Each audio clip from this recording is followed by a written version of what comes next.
Hey, everybody, it's Eddie from Tokyo. This is your cryptocurrency update from Japan. The Dodgers just finished an 18-inning game with Boston, and we won. However,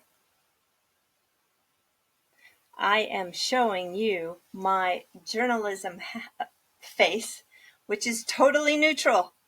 So I can go with Boston or I can go with LA. I'm going to just report the facts when I do my crypto space. Sometimes, of course, a little bit of my opinions come out, but for the most part, I don't need to tell you what I think. I think everybody can make up their own mind. So today I love baseball, as you can see.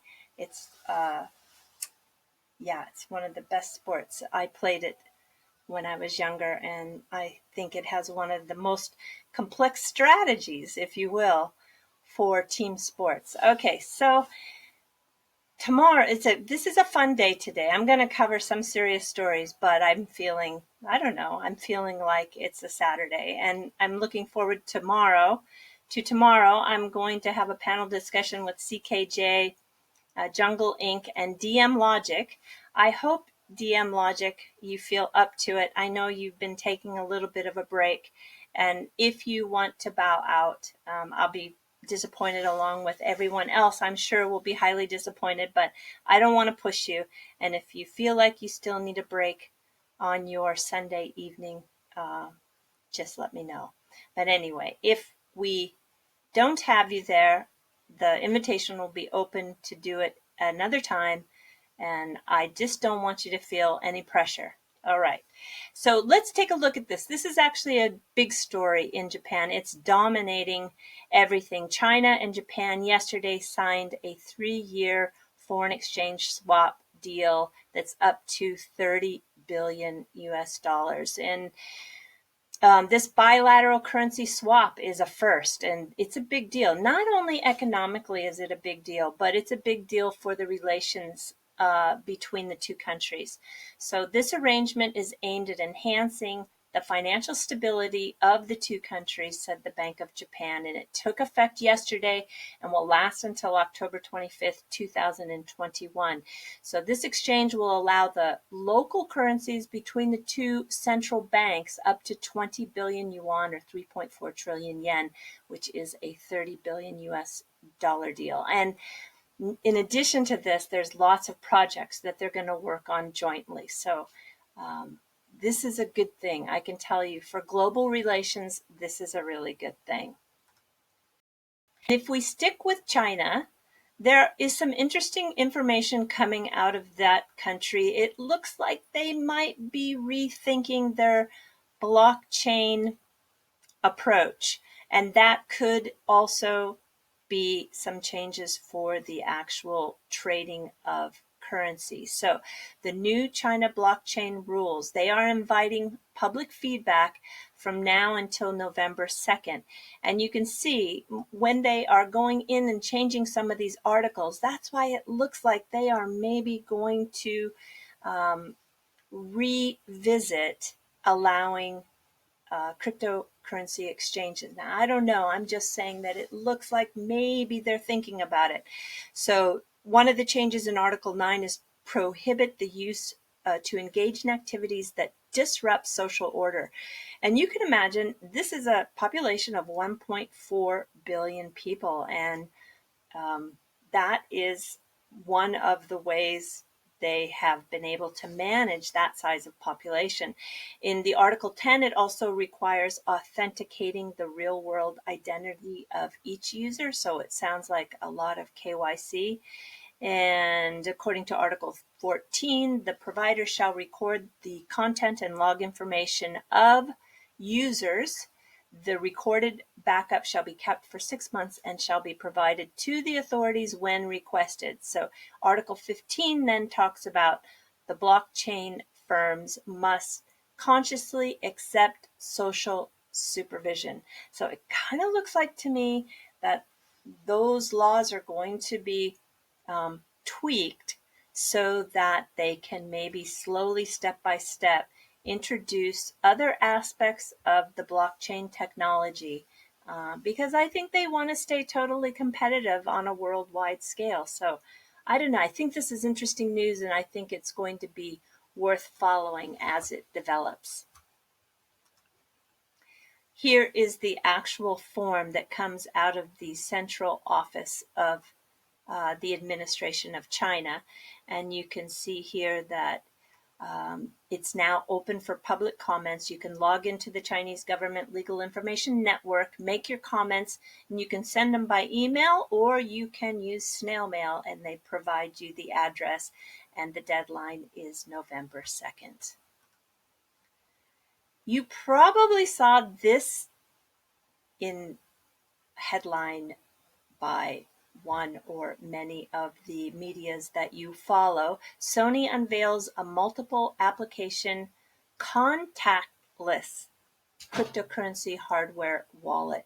It is going to go, oh, I've got jumping cats. It's going to go head to head against Trezor and the Nano Ledger.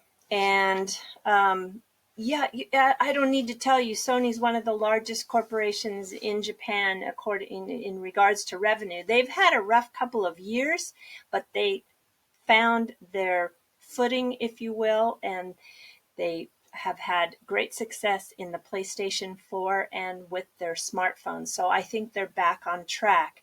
Let's take a look at the actual press release.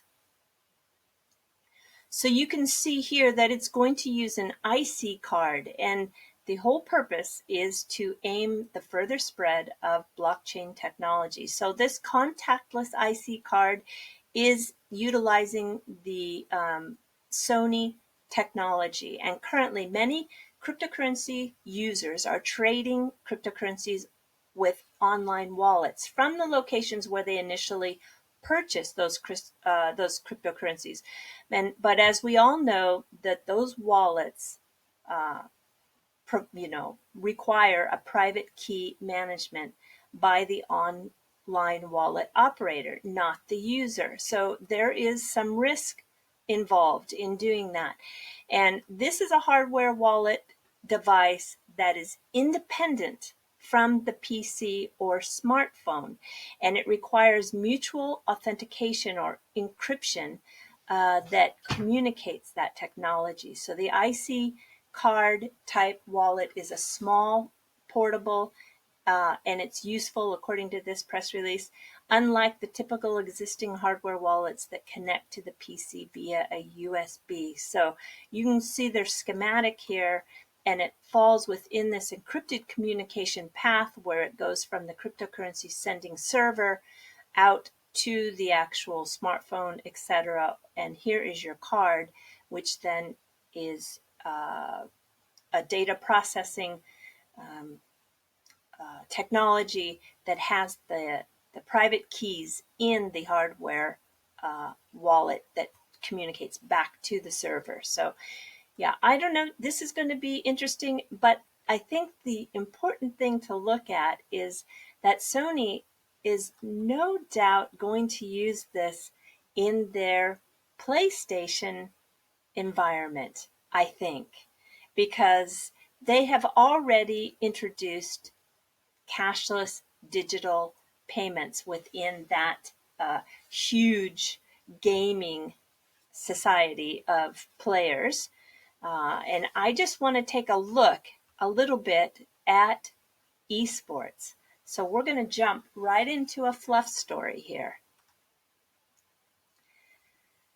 If you've missed it, the eSports, it's really quite unbelievable. It's going to be a $5 billion market by 2020.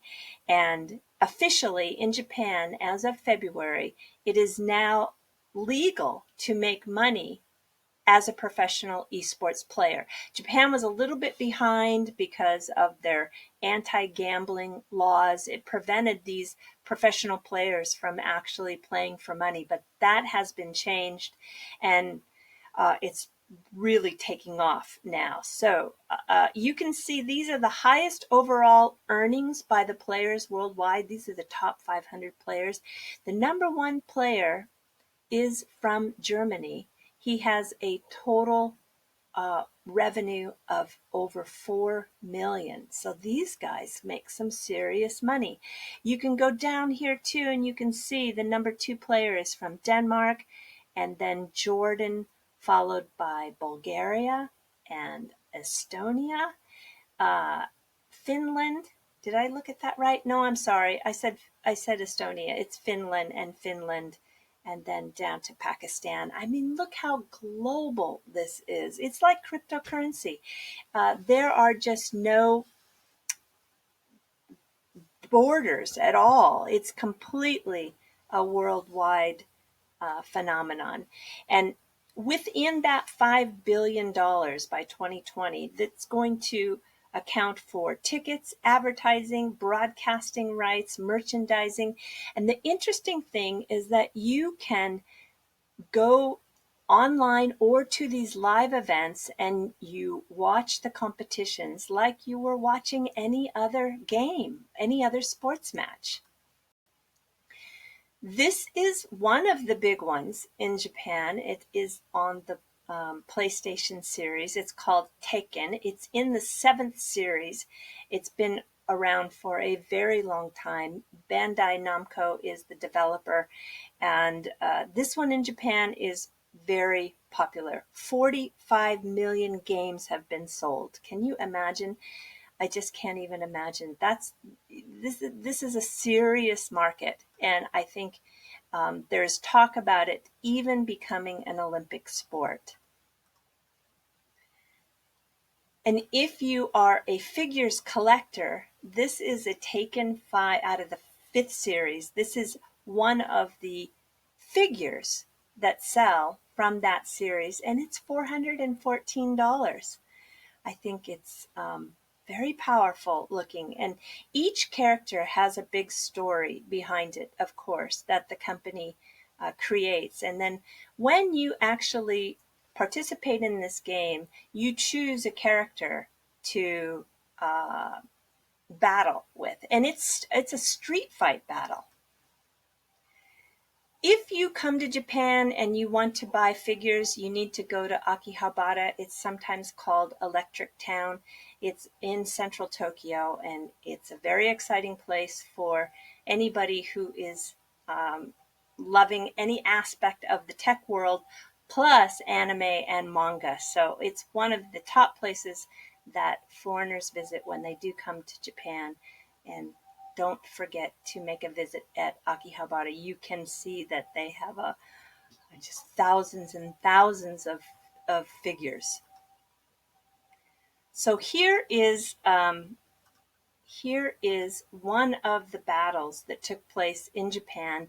There are two players from Korea that are super popular in terms of having fans here in Japan, and that is Nee and Chanel. And here you can see the grand finals. It is in a YouTube video, and I can tell you, you can get sucked into this. I started watching and I could barely get out. And I'm not a gamer, but it's very exciting. So each character has some different techniques, and you really can learn how to maximize the skill of the character that you are fighting with. And here are those two Korean gamers. They came to Japan, on August 23rd in Osaka. And I think it was a total, in fact, I know it was a complete sold out event. And then if you want to see the number, I don't know if she's still number one, but she's extremely popular. This is the Taken 7 player who's female from Japan. And she is, they are really marketing her to girls and guys, I think. But they are just not so geeky. They are quite, I think for purposes of merchandising, I think they're a great choice. Yeah. And she's serious. You may laugh, but these are athletes. They really do work out to keep themselves fit so that they can play at the top of their game. All right, everybody. That's it. That's all I have for you today. And let's enjoy the rest of the series, even if you're a Boston fan or you're a Dodgers fan. And I'm going to see you tomorrow. Actually, I'll see you on my Monday morning in the United States, Sunday evening, and we'll get that video of the panel discussion uploaded. And I look forward to that. Okay, sayonara for now. Bye-bye.